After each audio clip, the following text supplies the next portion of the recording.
crazy characters that he's come across, including Ronald McDonald, which is why this, for a long time, this story had not been reprinted because they were afraid of being sued by McDonald's.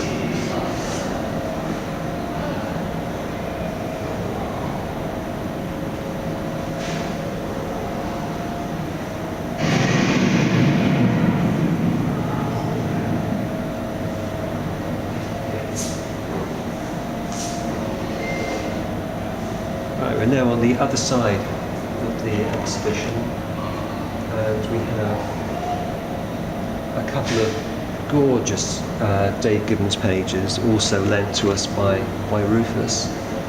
This I love because it's big, punchy, in-your-face, beautiful brushwork.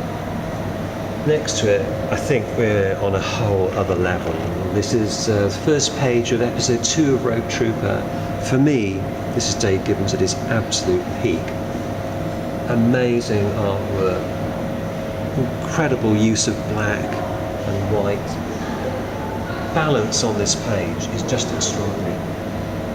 This might be, of all the pages that we've borrowed from the exhibition, is definitely my favourite. If I could take any of them home, this would be the one. Underneath it, a couple of pages from Judge Dredd. This is Gary Leach, a big hero of mine. This is from the legendary Jackson Prince story, which had a famous pop singer who was in suspended animation and wakes up in the future, except his mind has gone crazy and all he can do is sort of say "Rella, Rella" all the time. At the last minute, 2000 AD, were afraid they were going to be sued, so they gave him a little goatee beard and called him Jackson Prince instead of Michael Jackson. I think we can see who it is. Yeah, definitely. Next to it is Ron Smith from The Blood of Satanus. Ron was one of the main artists on Dredd through the 70s and 80s. Very underrated, in my opinion. Classic artist, came into comics in the 50s and 60s. Produced very, very detailed line work. Yeah.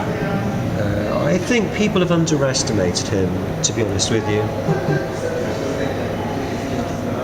Now we're moving a decade further. This is artwork from the 90s and from now.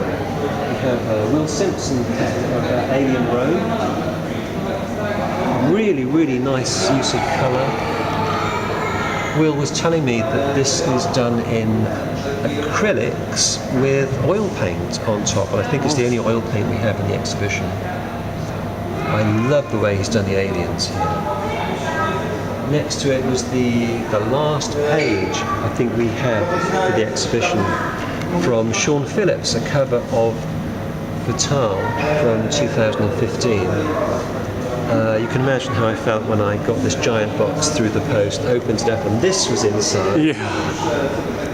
Guess it was packed very securely. It was an enormous box, very, very well packed around it. Underneath these we have 2 examples of Slain. This is Simon Bisley from Slain Book 2, 1989. Amazing use of paint there. This is a lot of people's favourite page because Simon is a god in Poland. And we go right up to date with Simon Davis doing the Primordial story from 2016. This is more or less what Simon looks like himself. He is the model for Slain. He's always trying. He's always trying to draw himself into his comics, Yes. as I seen it. Yeah, again, an amazing painter. Going back a decade, so we've sort of, things are a little bit out of order, but we have a couple more Dredds, real contrast in styles. This is Brendan McCarthy, definitely one of the most imaginative British comic artists. Really sort of a psychedelic feel to his work, all sorts of colours. Next here we have Steve Dillon, another page we borrowed from Rufus, from 1983. So this was Steve when he was just starting in comics. This is maybe his second or third year. For me, this is still my favourite period of his work. This is really a beautifully balanced page. Great shot of the lower part of the city. You can see this is basically current New York, and the rest of the city is built on top of it. Really great sense of depth. Underneath it we have 2 pages for Warrior magazine, which was the title that really brought Alan Moore to prominence. We have a page of V for Vendetta from David Lloyd, which David was very kind enough to lend to us. This is the most valuable page in the exhibition. I joked to him just earlier on today that in fact this one page is worth as much as the whole of the rest of the exhibition put together. And next to it is a page from John Bolton from a one-off strip he painted called Prester John. I met John very recently, in fact, and he told me that he's kept the rest of the story intact since he painted it. This was the only page that he parted with, and he completely lost track of where it was. I happened to find it on Comic Art Fans just a year ago, and it was listed as Artist Unknown. Wow. Yes.